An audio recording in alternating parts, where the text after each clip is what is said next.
So my dear students, आज हम लोग अपने सीरीज में एक नया सीरीज स्टार्ट करते हैं जो स्पेशल नीट के लिए स्पेशलाइज्ड होगा। जैसे कि हम लोगों ने बोर्ड के लिए 12th के लिए अलग बनाया, 10th के लिए अलग बना रहा हूँ। ये नीट के लिए आज एक स्पेशल सीरीज हम स्टार्ट कर रहे हैं जो केवल नीट के स्टूडेंट के लिए। ऐसे ये 11th-12th के भी बच्चे पढ़ सकते हैं, आईटी के भी जो मेंस के पेपर दे रहे हैं वो बच्चे भी पढ़ सकते हैं, लेकिन ये स्पेशली मैं नीट के लिए बना रहा हूँ।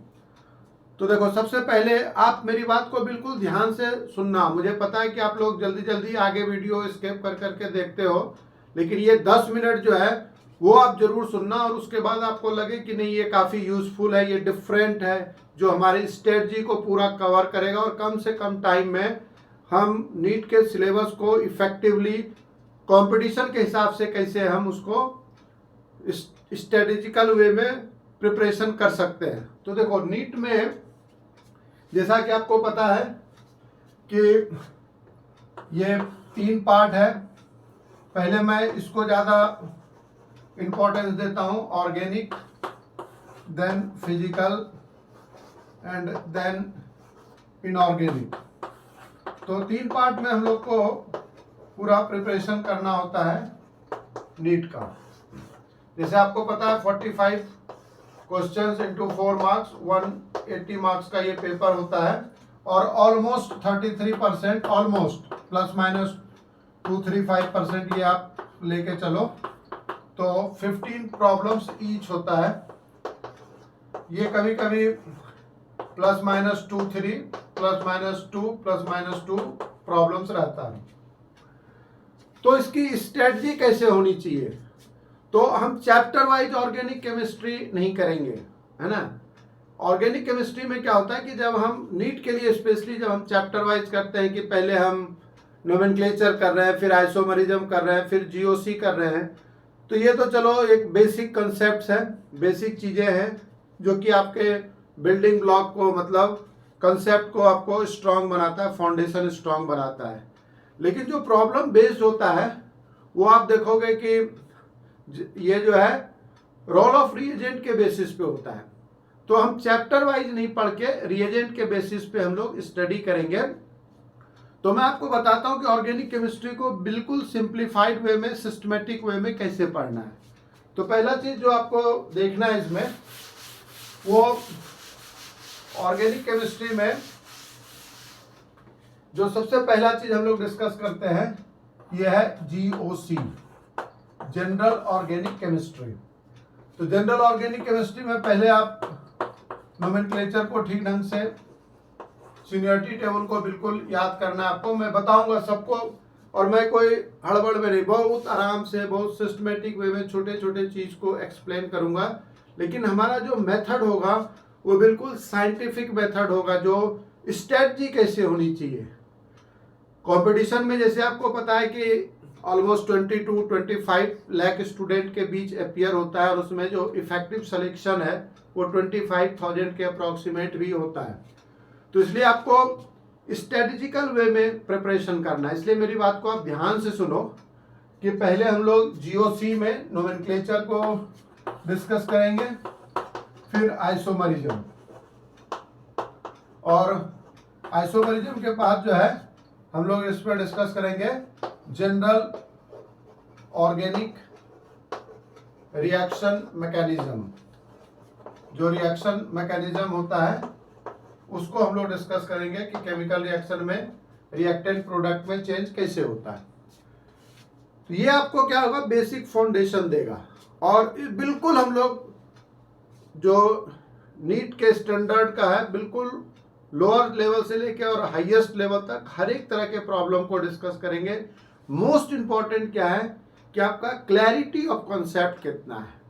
आप कॉन्सेप्ट को, क्योंकि एक रिएक्शन डायरेक्ट नहीं होता इसमें, जैसे आपको दिया हुआ रहेगा कि an organic compound A reacts with alcoholic क्यूएच, it forms product B, B on ozonolysis gives C, C it means it is only one product, so accordingly we have the symmetrical alkene। तो ये बात मेरी बिल्कुल strategy को बिल्कुल आप ध्यान से सुनो, समझो आप कि ये क्यों डिफरेंट है, क्यों आपको ये सुनना चाहिए और इसी तरीके से प्रिपरेशन क्यों करनी चाहिए। मैं आपको ये भी सिखाऊंगा नीट में कि क्वेश्चन के पेपर को हम कैसे अटेम्प्ट करते हैं, ओवरऑल चारों पेपर को, physics, chemistry, botany and zoology को, मतलब बायोलॉजी को 180 क्वेश्चन को आप कैसे कवर करोगे, ताकि आपका एक भी क्वेश्चन ऐसा नहीं छूटेगा जो आप जानते हुए टाइम के स्कार्सिटी में, टाइम के अभाव में, स्ट्रेटजी के अभाव में आप अटेम्प्ट नहीं कर पाते हो। कई बार बच्चे हर एक चीज जानते हुए टाइम मैनेजमेंट नहीं होने से लास्ट के 15, 10, 12, 20 क्वेश्चन छोड़ आते हैं, तो उनका जो सिलेक्शन 100% श्योर है वो सिलेक्शन नहीं हो पाता। तो इसलिए मैं अपने एक्सपीरियंस के बेसिस पे जो मैंने ऑब्जर्व किया है, काफ़ी बच्चों से मैं फीडबैक लेता हूँ, तो इसलिए मैं इसको काफ़ी आपको इलॉबरेट करके चीज़ों को एक्सप्लेन कर रहा हूँ। तो इसमें क्या करना है आपको कि पहला पार्ट हमें ये डिस्कस करना है। दूसरा जो सबसे इम्पोर्टेंट है, जिसे आप कहोगे कि सर ये तो हर एक जगह क्लासरूम में हमें मिलता है, नोट्स है, बहुत सारे वीडियो हैं, तो आप ही का लेक्चर हम क्यों सुने, हमको इससे क्या बेनिफिट है। तो वही चीज़ मैं समझा रहा हूँ आपको, इसलिए मेरी बात को आप 10 मिनट जरूर सुनना। उसके बाद यदि आपको लगे कि नहीं ये सही में यूजफुल है तो आप इसको फॉलो करना, अदरवाइज आप जैसे पढ़ाई कर रहे हो आप अपना करना। दूसरा जो मैं आपको बताने जा रहा हूँ ये है role of reagents in organic chemistry. Role of reagents in organic chemistry जो मैं बता रहा हूँ आपको, इसमें हम लोग 15 to 16 रिएजेंट डिस्कस करेंगे और जिसके बेसिस पे हमारा 70% ऑर्गेनिक केमिस्ट्री कवर होगा, 70% रिएक्शंस कवर होगा। हम चैप्टर वाइज बिल्कुल स्टडी नहीं करेंगे। अब देखो होता क्या है कि जो सक्सेसफुल पर्सन है, सक्सेसफुल स्टूडेंट है, जो रिजल्ट जिनको अच्छा मिला है, उसकी स्ट्रेटजी डिफरेंट होती है। अब यदि हम चैप्टर वाइज कर रहे हैं, alkane, alkene, alkyne, alkyl halide, alcohol, तो टाइम 3-4 महीने टाइम इसमें लग जाते हैं। एक एक रिएक्शन को याद करो, एग्जाम में क्वेश्चन वो पूछना नहीं, तो आपको रिएजेंट को आइडेंटिफाई करना है।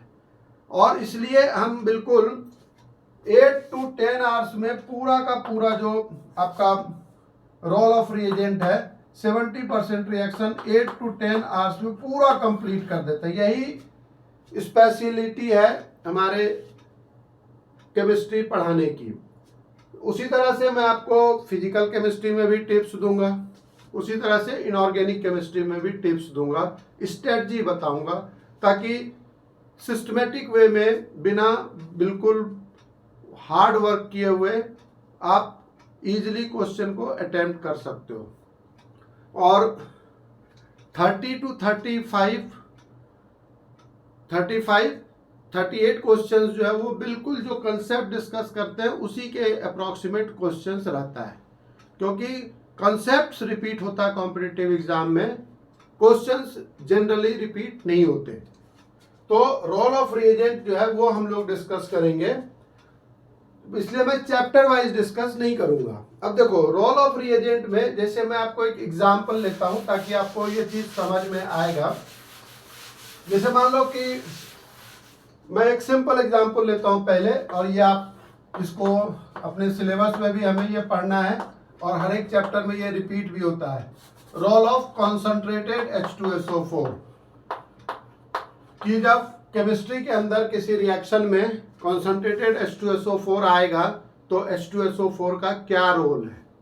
हम लोग जैसे मैं 3 और 4 रिएक्शंस को कंसीडर करते हैं, जैसे CH3 CH2OH है, इसका रिएक्शन करते हैं हम लोग कॉन्क H2SO4 के साथ। तो जब हम कॉन्क H2SO4 के साथ रिएक्शन करेंगे इसकी, तो क्या प्रोडक्ट बनेगा। दूसरा हम रिएजेंट लेते हैं reaction CH3 CH2 COOH propanoic acid, इसका रिएक्शन करते हैं कॉन्क H2SO4 के साथ। तीसरा जैसे ये ले लो आप चीनी, जो C12H22O11 है, कैन शुगर, इसमें हम यूज करते हैं कॉन्क H2SO4। और जैसे मान लो आपको दिया हुआ है CCl3CHO प्लस, इसका रिएक्शन करते हैं हम लोग क्लोरोबेंजीन के साथ, और ये रिएक्शन हो रहा है कॉन्क H2SO4 के प्रेजेंस में, और सबको हम लोगों ने हीट किया है। मैंने 4 रिएक्शंस लिया है।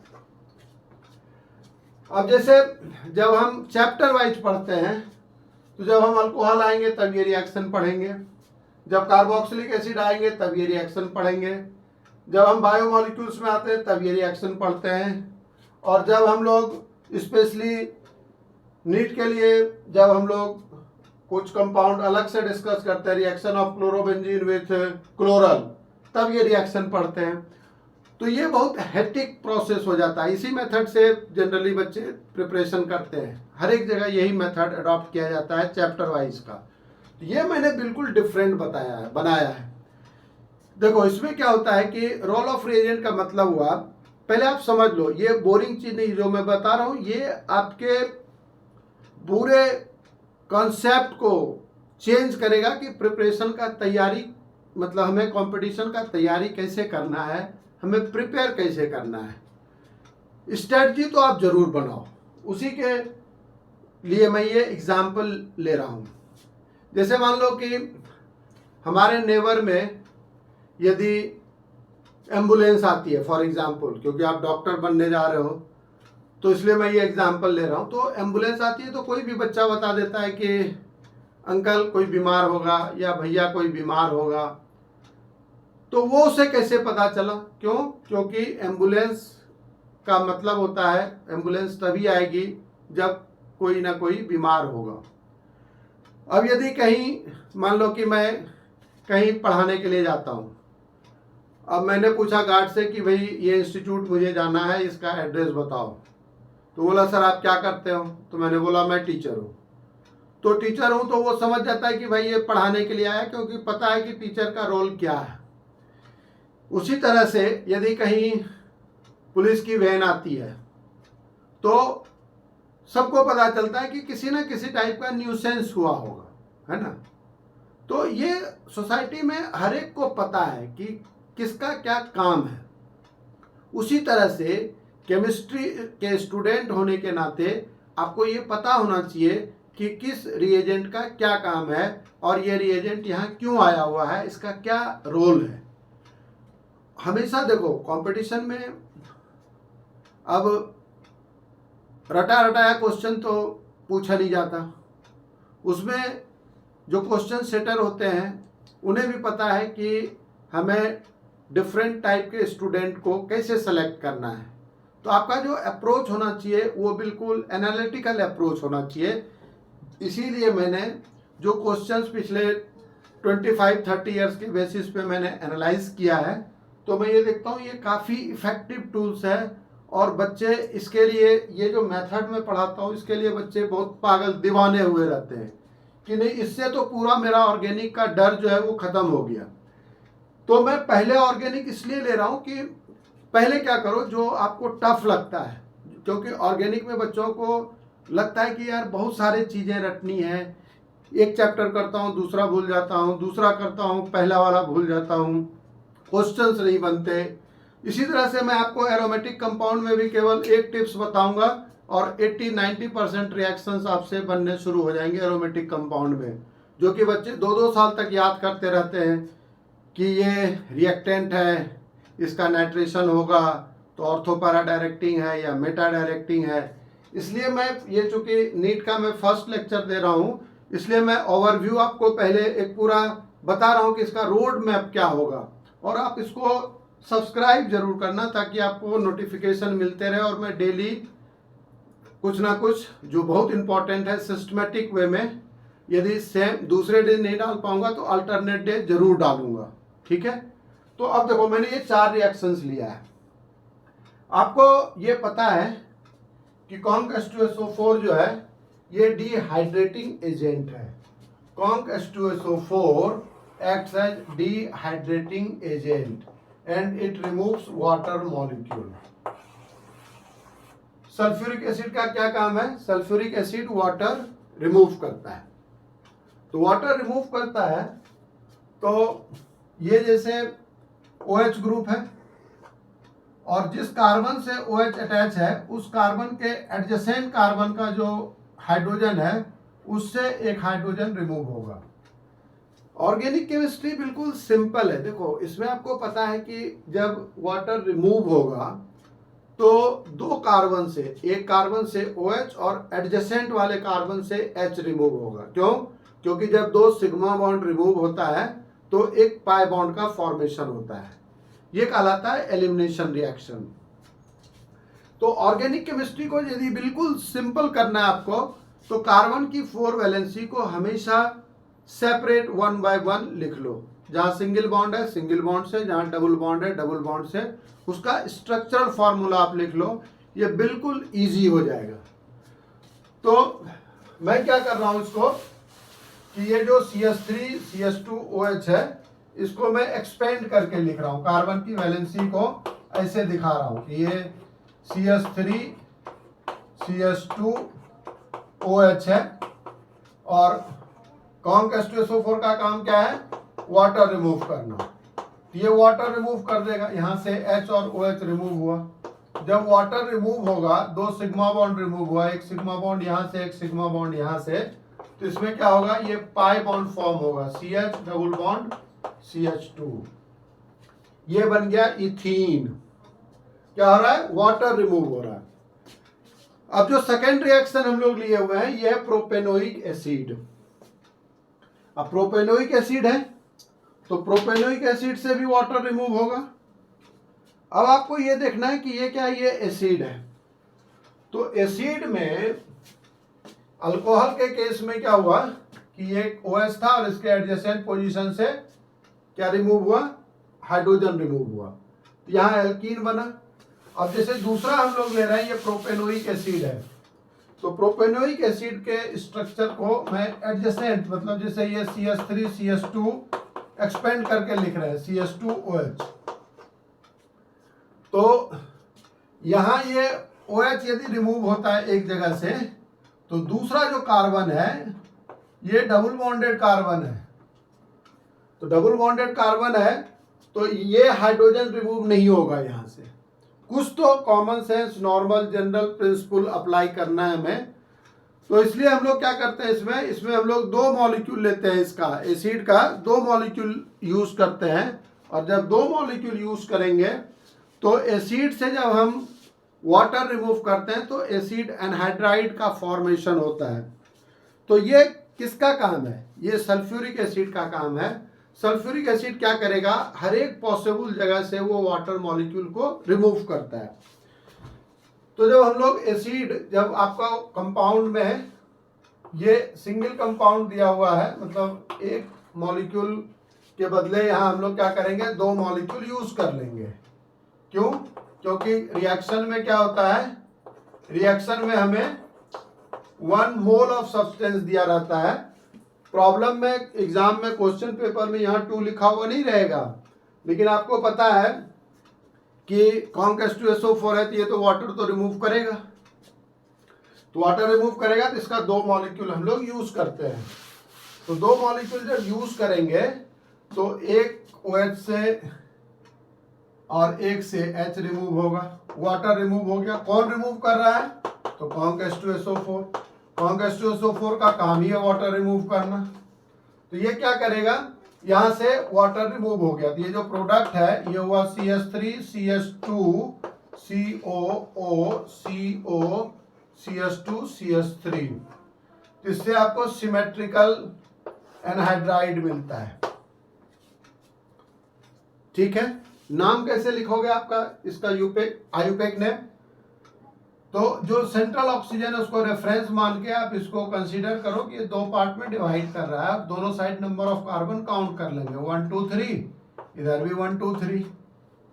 तो एक ही कंपाउंड का 2 मॉलिक्यूल यूज हुआ है, इसलिए इसका आयुपेक नेम हो जाएगा प्रोपेनोइक एनहाइड्राइड। क्या हो जाएगा? Propanoic anhydride. डाई प्रोपेनोइक नहीं लिखेंगे, क्यों? क्योंकि ये एसिड का सेम मॉलिक्यूल है, दो एसिड का जो मॉलिक्यूल लिए हुए हैं दोनों एसिड सेम है, और यही एसिड यदि डिफरेंट होगा तो फिर हम लोग उस दोनों एसिड का अलग अलग नाम लिख के एनहाइड्राइड लिखेंगे। अब देखो आप तीसरा रिएक्शन जो हमने लिया है वो है सुक्रोज, C12H22O11। ये सुक्रोज है। ये जो मैं अभी एग्जांपल ले रहा हूं ये प्रॉब्लम ऑलरेडी नीट में आया हुआ प्रॉब्लम है। तो ये सुक्रोज है। सुक्रोज क्या होता है? C12H22O11। जैसे किसी बॉल में, जो मान लो आप ग्लास का कोई बॉल है और उसमें आप चीनी डाल दो और उसमें धीरे से सल्फ्यूरिक एसिड डाल दो। आप जैसे आप सल्फ्यूरिक एसिड डालोगे उससे आवाज निकलती है, इसको कहते हैं हम लोग कैरिंग, CHARRING।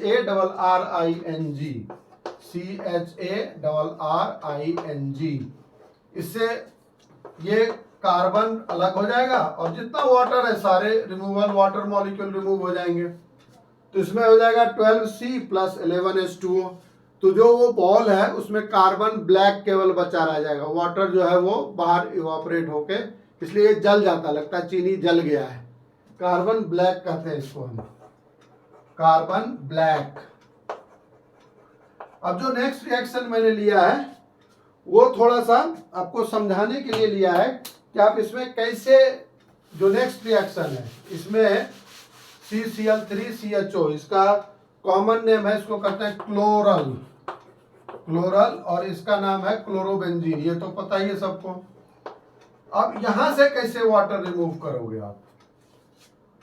अब देखो आपको ये पता है कि ऑक्सीजन जो है वो तो क्लोरल में है, एक ही ऑक्सीजन है, और इसमें अब तो हाइड्रोजन तो है नहीं। हाइड्रोजन कहाँ है? ये क्लोरोबेंजीन में है। तो क्लोरोबेंजीन से यह हाइड्रोजन निकलेगा।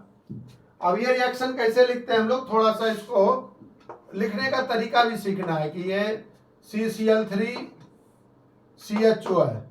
ये स्ट्रक्चर मैंने ऐसे लिख दिया, CCl3CHO, एक्सपेंड कर दिए।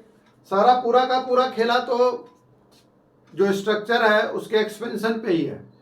आप स्ट्रक्चरल फॉर्मूला लिख लिए तो आपको दिखने लगेगा कि कहाँ से क्या रिमूव करना है। और ऑर्गेनिक केमिस्ट्री है क्या?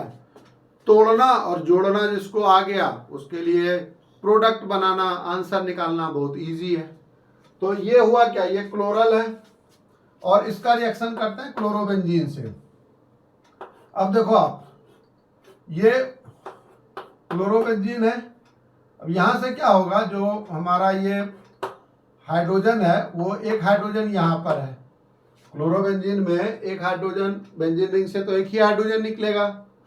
तो हम लोग को क्लोरोबेंजीन का 2 मॉलिक्यूल यूज करना पड़ता है। ठीक से देखना आप स्ट्रक्चर कितना इजी है, इसको कितना आसानी से हम लोग बनाते हैं।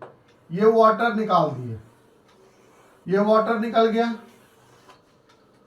तो वाटर जब निकल गया तो अब आप इसको क्या करोगे, जब वाटर निकल गया तो ये जो कार्बन है, कार्बन की 2 वैलेंसी है ना, मैं नीचे लिख देता हूं ऐसे करके। जो क्लोरोबेंजीन था उसका 2 मॉलिक्यूल हमने यूज किया था, है ना। तो यहाँ ये Cl अपोजिट डायरेक्शन में ले रहे हैं, यहाँ से एक H हटा, तो ये जो कार्बन की 2 वैलेंसी बेंजीन रिंग से अटैच हो गई और ये हो गया CCl3। अब देखो ये नाम बहुत फेमस, पॉपुलर और नॉन नेम है, DDT का फॉर्मेशन हो गया। ये स्ट्रक्चर देखने में कैसे कितना बड़ा लग रहा है कि जैसे फर्स्ट टाइम में बच्चा देखता है तो वो कहता है कि यार ये कैसे याद रखूंगा सर, ये तो काफी कॉम्प्लिकेटेड स्ट्रक्चर है। लेकिन देखो माय डियर स्टूडेंट्स, आप इसको समझने का कोशिश करो कि मैं कितना सिंप्लीफाई वे में आपको इसको बता रहा हूं। आपको क्या करना है, केवल वाटर रिमूव करना है। और सबसे बड़ा चीज क्या है ना, कि प्रॉब्लम को जब आप समझने का कोशिश करोगे तो आपको उसका आंसर उसी में मिलेगा, बिना आंसर का कोई प्रॉब्लम नहीं बनता। यहाँ जो है ये हमने क्लोरल का स्ट्रक्चर लिखा और हमको पता था कि कॉन्क H2SO4 का काम होता है, कॉन्क H2SO4 क्या करता है, वाटर रिमूव करता है। तो वाटर जब रिमूव होगा तो ऑक्सीजन तो क्लोरल में ही है, तो ऑक्सीजन तो यहाँ से निकलेगा ही, और बेंजीन रिंग से जब वाटर निकालना है तो 2 मॉलिक्यूल लेना पड़ेगा, क्योंकि वाटर क्या H2O है। तो इस तरीके से फिर हमने इसको अटैच कर दिया, ये DDT कहलाता है। और इसका नाम जो होता है फुल फॉर्म DDT का, D stand for dichloro, again D stand for diphenyl, and T stand for trichloroethane. और जब आपको नाम पता है तो स्ट्रक्चर को आप पीछे से लिखना शुरू करो। इथेन, पहले इथेन लिख लेंगे 2 कार्बन, फिर ये ट्राइक्लोरो मतलब 1 कार्बन से 3 क्लोरीन, फिर ये डाइफिनाइल, ये जो कार्बन है इससे 2 फिनाइल ग्रुप लिख लेंगे C6H5, और फिर डाइक्लोरो मतलब जो पैरा पोजीशन है डायगनली अपोजिट, उस पर 2 क्लोरीन मतलब 2 रिंग के साथ 1 क्लोरीन अटैच कर देंगे। It is called dichloro diphenyl trichloroethane. तो इस तरीके से चीजें जो है वो काफी सिंपल हो जाती है। ये मैंने आपको एक एग्जाम्पल बताया। अब मैं आपको बताऊंगा कि 70 to 80% कैसे कवर होता है हमारा रिएक्शन। तो हम कौन कौन सा रिएजेंट जो है वो यूज करेंगे। तो इसमें हम लोग डिस्कस ये कर रहे हैं कि कैसे कौन कौन सा रिएजेंट कैसे हम लोग को डिस्कस करना है।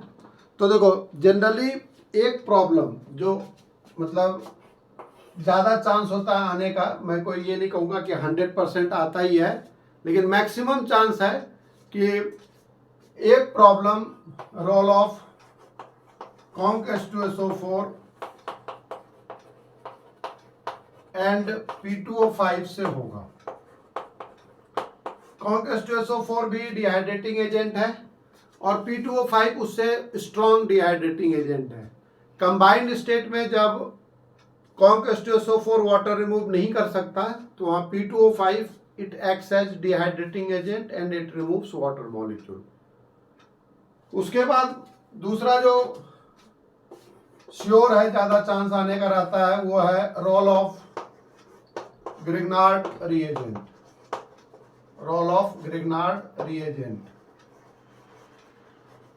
RMGX। ग्रिग्नार्ड रिएजेंट ऑलमोस्ट हर एक चैप्टर में यूज हुआ है, हर एक चैप्टर में। अब 30 to 40 रिएक्शंस तो एक जगह बन जाता है, वो काफी सिस्टमेटिक वे में चैप्टर वाइज करते हैं, हमें पता ही नहीं चलता कि यहाँ एल्केन के मेथड ऑफ प्रिपरेशन में यूज हुआ, अल्कोहल के मेथड ऑफ प्रिपरेशन में यूज हुआ, chemical reaction of aldehyde ketone में यूज हुआ, फॉर्मेशन ऑफ कार्बोक्सिलिक एसिड में यूज हुआ। तो ये देखना आपकी ये कितना इफेक्टिव मेथड है। ये तो मैं बहुत दिन से यूज कर रहा हूँ, 12-15 साल से तो यूज कर ही रहा हूँ, और जब मैं 10-15 साल पढ़ाया उसके बाद में ये जो है एक तरह से एक नया चीज मैंने इवॉल्व किया, और लोगों ने किया होगा मुझे नहीं पता, लेकिन मैंने ये काफी मोस्ट पावरफुल टूल्स है ऑर्गेनिक केमिस्ट्री को कंट्रोल करने का। और जब सबसे डिफिकल्ट पार्ट को आप अपने कंट्रोल में कर लेते हो तो चीजें फिर धीरे धीरे क्या होता है सिंपल इजी होने लगता है। इससे चांस होता है प्रॉब्लम आने का। और थर्ड जो सबसे इंपॉर्टेंट है, मोस्ट इंपॉर्टेंट, इसमें तो मैं आपको कह सकता हूं 100% कि एक प्रॉब्लम रोल ऑफ अल्कली से तो आना ही आना है। रोल ऑफ अल्कली, ये 3 जो है इससे चांस होता है 1-1-1, ये 100% श्योर है। तो ये 3 मेजर है। उसके बाद जो 4-5, ये 2 मैं इसलिए कंसीडर करता हूं कि इस 2 में से एक आता है। वो क्या है, एक है role of lithium aluminium hydride and role of KMnO4। इस 2 में से एक प्रॉब्लम आता है। पहले मैंने क्या किया, एक रिएजेंट को लिया, फिर 2 रिएजेंट को लिया कि 2 रिएजेंट में से एक प्रॉब्लम आएगा आपका। फिर नेक्स्ट हम क्या डिस्कस करेंगे, नेक्स्ट जो रिएजेंट है हमारा that is role of HI and red phosphorus. Then role of ozone, that is called ozonolysis. Then role of HNO2. इस तीन में से एक प्रॉब्लम जनरली आता है। ये मैं जनरली वर्ड इसलिए यूज कर रहा हूं कि 100% नहीं है, लेकिन जैसा मैंने एनालाइज किया है 30-35 ईयर्स के प्रॉब्लम को, नीट है, पहले AIPMT था, अलग अलग स्टेट लेवल था, तो उसके बेसिस पे अभी जो रिसेंट ट्रेंड है उसको मैं बता रहा हूं आपको। तो 3, 1, 4, 1, 5। फिर उसके बाद इसमें हम लोग लेते हैं नेक्स्ट रोल ऑफ NaBH4, फिर role of AlCl3, then role of ammonia, then role of sodium. इस 4 से जनरली एक प्रॉब्लम आता है।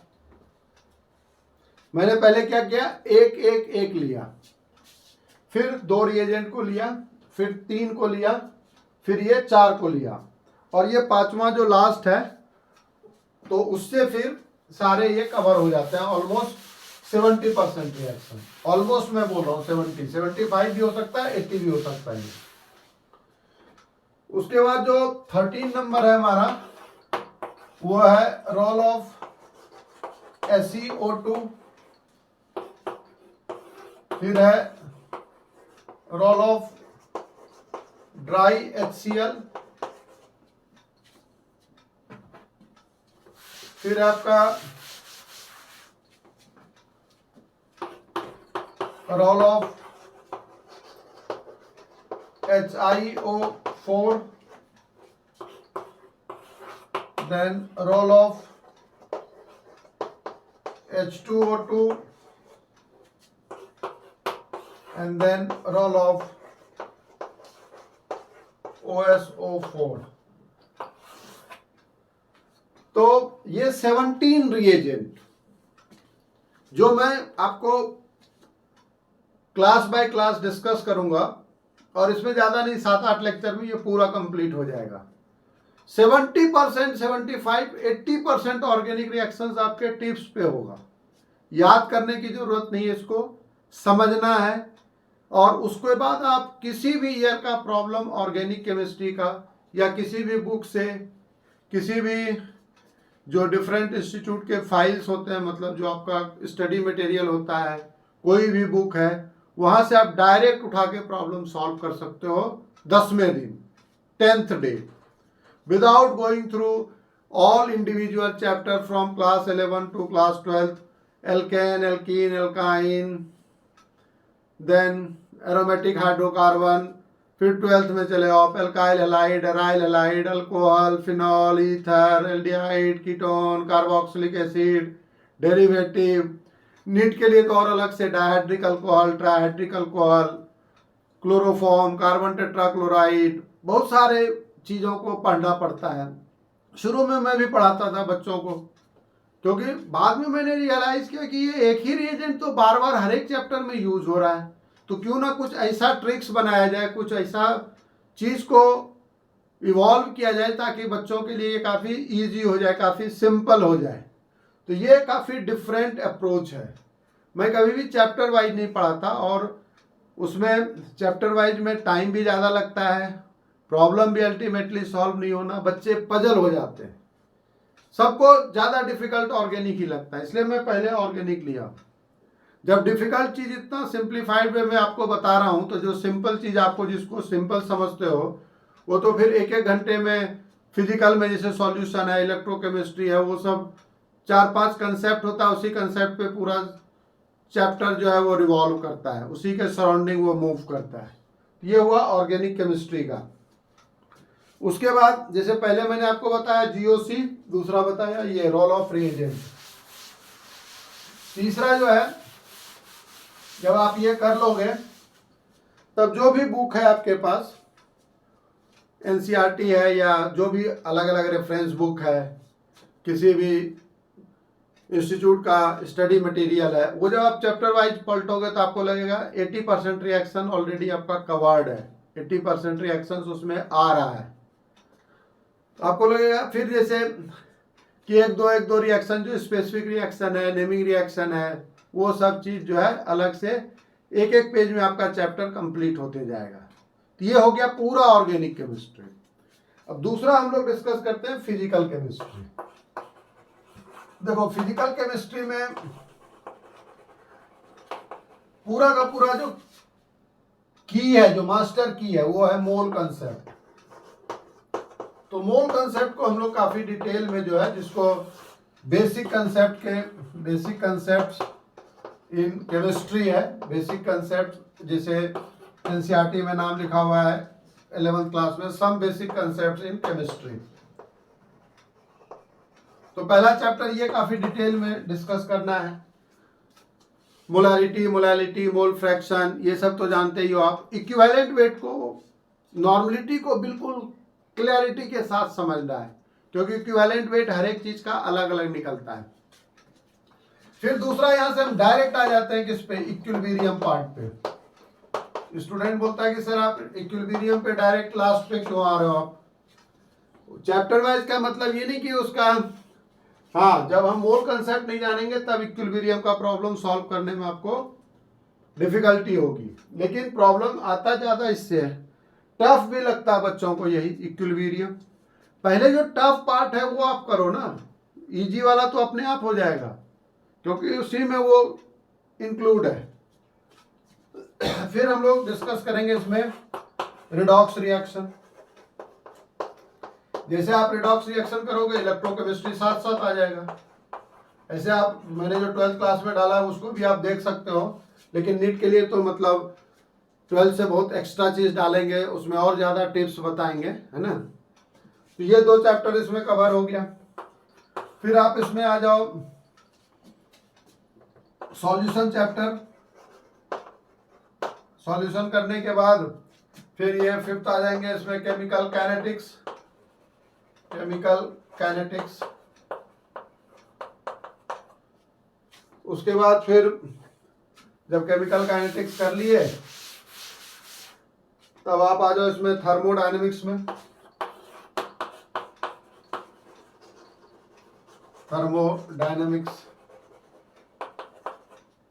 उसके बाद थर्मोडायनेमिक्स करने के बाद फिर हम आएंगे एटॉमिक स्ट्रक्चर में, स्ट्रक्चर ऑफ एटम में। क्योंकि देखो आप नीट का तैयारी कर रहे हो भाई, नीट का ये बहुत डिफिकल्ट चीज नहीं है, लेकिन आपको तैयारी उस तरह से करना है जिसमें कि आपका कॉन्फिडेंस बढ़े और सिलेक्शन होने की पॉसिबिलिटी बहुत ज़्यादा हो, कॉन्फिडेंट हो। तो कॉन्फिडेंट होने के लिए जो बेस्ट स्ट्रेटजी मेरे हिसाब से है वो मैं बता रहा हूँ आपको। ये नहीं कि चैप्टर वाइज, मतलब जो बुक में सीरियल वाइज दिया हुआ है वो सीरियल करना जरूरी नहीं है। जिसका इम्पोर्टेंस ज़्यादा है, जिसमें क्वेश्चंस ज़्यादा कवर होते हैं, उसको पहले हम इजी बनाएंगे। उसके बाद ये करने के बाद जो है एटॉमिक स्ट्रक्चर करने के बाद वो आप इसमें जो पीरियोडिक क्लासिफिकेशन है वो कर सकते हो, उसको कर लो। पीरियोडिक क्लासिफिकेशन मतलब पीरियोडिक टेबल जो उसका, उसमें भी टिप्स है, कंसेप्ट है मेन इसमें। आयनाइजेशन एंथैल्पी और जो इलेक्ट्रॉन गेन एंथैल्पी है वही मेन चीज है, उसी को बिल्कुल समझना है क्लैरिटी के साथ। और फिर केमिकल बॉन्डिंग है ना, केमिकल बॉन्डिंग है। उसके बाद जो है फिर आप, तो इसमें सारे चीज तो कवर हो ही गए। 12th क्लास का 3 पोर्शन था, सॉल्यूशन, इलेक्ट्रोकेमिस्ट्री और केमिकल काइनेटिक्स, वो हो गया। 11th का आपका some basic concept, atomic structure, periodic table, chemical bonding, thermodynamics, equilibrium, redox reaction, यही है पूरा फिजिकल केमिस्ट्री। अब आते हैं हम लोग इनऑर्गेनिक केमिस्ट्री में। तो इनऑर्गेनिक केमिस्ट्री में आपको जो केमिकल बॉन्डिंग और पीरियोडिक क्लासिफिकेशन पढ़ते हैं उसका उसमें यूज होता है। तो जैसे अब इसमें पी ब्लॉक एलिमेंट डिस्कस करना है, तो पी ब्लॉक एलिमेंट को काफ़ी अब लिमिटेड कर दिया गया है, बहुत मतलब बहुत वास्ट में उसका जनरल जो इंट्रोडक्शन है और जनरल उसका जो जनरल उसमें वेरिएशन होता है वही जानना है, बहुत डिटेल में। अब जैसे पहले सिलेबस में था, इस साल ये सिलेबस में कम हुआ है, ये आपको समझना है। उसके बाद दूसरा जो है वो D and F block element पढ़ना है, D and F block elements, और फिर कोऑर्डिनेशन केमिस्ट्री, कोऑर्डिनेशन केमिस्ट्री। ये दोनों मिलता जुलता टॉपिक है और इस दोनों में बिल्कुल कंसेप्ट है। ये तो बिल्कुल मतलब समझो आपके ये यदि आप चीज़ों को समझ रहे हो तो ये काफ़ी कंसेप्चुअल पार्ट है, और कंसेप्चुअल पार्ट हमेशा इजी होता है। कई बार हम लोग देखते हैं ना कि किसी चीज़ के लिए जब हमें नहीं पता होता है तो हम उसके पीछे काफ़ी मेहनत करते हैं, हमें लगता है ये करें वो करें, और जो एक्सपर्ट होता है उसका वो सिंपल से आया और देखा कि कहाँ प्रॉब्लम है, एक जगह पे वो किसी पॉइंट को, पर्टिकुलर पॉइंट को आइडेंटिफाई करके प्रॉब्लम सॉल्व कर देता है। तो वही क्लियरिटी होनी चाहिए आपके पास, वही अंडरस्टैंडिंग होनी चाहिए। तो ये काफ़ी इजी चैप्टर है ना। कोऑर्डिनेशन केमिस्ट्री बहुत इंपॉर्टेंट है, 2 या 3 प्रॉब्लम तो इससे आता ही आता है, क्योंकि इसमें नोमेनक्लेचर है, आइसोमरिज्म है, वैलेंस बॉन्ड थ्योरी है, क्रिस्टल फील्ड थ्योरी है ना, स्टेबलाइजेशन एनर्जी होती है, ये सब जो है वर्नर्स थ्योरी है, ये है काफ़ी रिलेटेड एक दूसरे से। नोमेनक्लेचर इतना इजी है, वो मैं जब बताऊंगा तो आपको लगेगा कि ये तो बिल्कुल जैसे सोडियम क्लोराइड NaCl लिखते हैं। हाँ, लेगेंड्स का नाम, इसमें लेगेंड्स का नाम याद रखना है, तो रटने वाला पार्ट कम है। ये दिमाग से निकाल देना है कि ऑर्गेनिक केमिस्ट्री या फिजिकल केमिस्ट्री या इनऑर्गेनिक केमिस्ट्री लर्न करने का पार्ट है। लर्न करने का नाम साइंस नहीं है, केमिस्ट्री और स्पेशली केमिस्ट्री नहीं है। उसमें आपको क्लैरिटी होनी चाहिए, कंसेप्ट की अंडरस्टैंडिंग होनी चाहिए। और फिर जो 4th पार्ट है वो है सम प्रैक्टिकल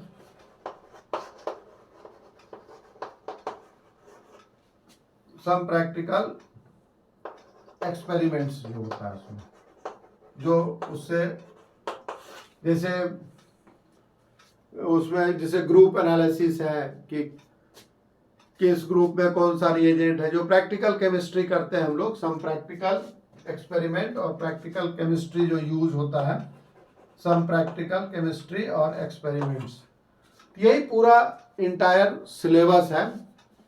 और मैंने समझाने के लिए रोल ऑफ कॉन्सनट्रेटेड H2SO4 को पूरा अभी इलॉबरेट नहीं किया, मैं समझाने के लिए वो 4 एग्जाम्पल लिया था, और 2-3 और एग्जाम्पल बता देता हूँ इसमें कि कॉन्सनट्रेटेड H2SO4 का क्या काम होता है। अब जैसे एसिड है, तो एसिड के प्रॉपर्टीज को भी समझना है हमें। जैसे ये फॉर्मिक एसिड है, तो फॉर्मिक एसिड में तो भाई एल्काइल ग्रुप तो है नहीं, कॉन्क H2SO4 डालोगे आप तो कॉन्क H2SO4 क्या करता है, वाटर रिमूव कर देता है। यहाँ से ये वाटर रिमूव हो जाएगा तो कार्बन डाइऑक्साइड तो नहीं बनता, इसमें कार्बन मोनोऑक्साइड बनता है। कार्बन मोनोऑक्साइड को कहते हैं हम लोग साइलेंट किलर, ये बताएंगे। दूसरा, जब ऑक्जेलिक एसिड यूज करते हैं, ऑक्जेलिक एसिड में 2 COH ग्रुप है, इसमें जब कॉन्क H2SO4 यूज करेंगे तो इसमें ये एक वाटर निकलेगा यहाँ से, तो यहाँ CO plus CO2, carbon monoxide and carbon dioxide along with water तो रिमूव होगा ही। तो इस तरीके से रिएक्शंस को डिस्कस करेंगे।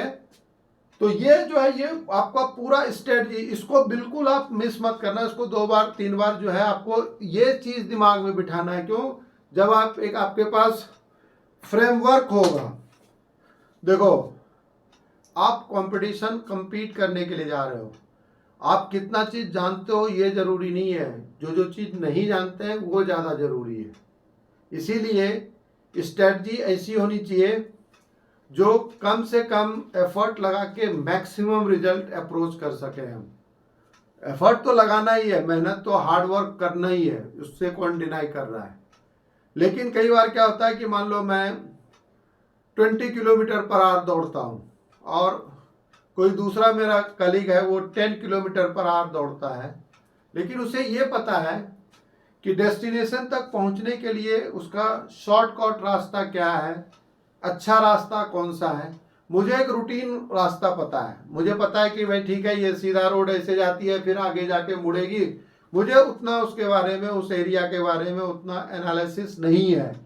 मैं बहुत तेज दौड़ता हूँ, वो धीरे दौड़ रहा है, हमारे तुलने में, मेरे कंपेरिजन में हाफ टाइम्स।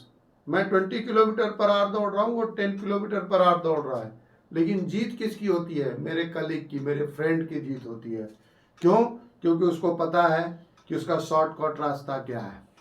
दूसरा, यदि सेम रास्ते से भी जा रहे हैं तो जो प्रोफेशनल रनर होता है उसको स्ट्रेटजी पता है कि भाई शुरू में तेज दौड़ना है, फिर धीरे दौड़ना है, फिर तेज दौड़ना है, तो उसकी एक प्लानिंग होती है। तो हम लोग को कंपटीशन कम्पीट करना है तो हमें एक प्लानिंग होनी चाहिए, सब्जेक्ट की एक प्लानिंग होनी चाहिए, उसका रोड मैप होना चाहिए। ये नहीं कि मेहनत कर रहे हैं, दिन रात मेहनत कर रहे हैं, बच्चे 15-15, 16-16 घंटे पढ़ते हैं, अंत में रिजल्ट नहीं होता। तो ये चीज़ जो है, आप मेरे चैनल को सब्सक्राइब जरूर करना। मुझे ये पता है कि आप लोग सब्सक्राइब ऐसा नहीं कि जानबूझ के नहीं करते हो, आप करना चाहते हो, लेकिन जैसे मैं अभी आपको पढ़ा रहा हूँ, समझा रहा हूँ, तो आप फिर भूल जाते हो। इसलिए आप सब्सक्राइब जरूर करना और अपने फ्रेंड को शेयर जरूर करना, ताकि मैक्सिमम स्टूडेंट इसमें बेनिफिटेड हो सके। और मैं पूरी लेक्चर को डाल रहा हूँ, ऐसा नहीं कि कुछ पार्ट डाल दिया फिर भाई पे चैनल पे आओ मेरा पेमेंट करो, वो बिल्कुल नहीं। मैं ये चाह रहा हूँ कि मैंने जितना एक्सपीरियंस अपना सीखा है वो मैक्सिमम ज़्यादा से ज़्यादा बच्चों के पास पहुँचे, ताकि हर एक स्टूडेंट उससे बेनिफिटेड हो सके। तो सब्सक्राइब जरूर करना आप, और फिर लाइक, शेयर और कमेंट बताना कि यदि आपको कुछ चीज़ और चाहिए या कोई आपका डाउट है तो वो डिस्क्रिप्शन बॉक्स में लिखना। You are most welcome. और फिर हम लोग नेक्स्ट क्लास में, नेक्स्ट वीडियो में मिलेंगे। So keep study and study with MK Singh sir. Thank you, thanks a lot.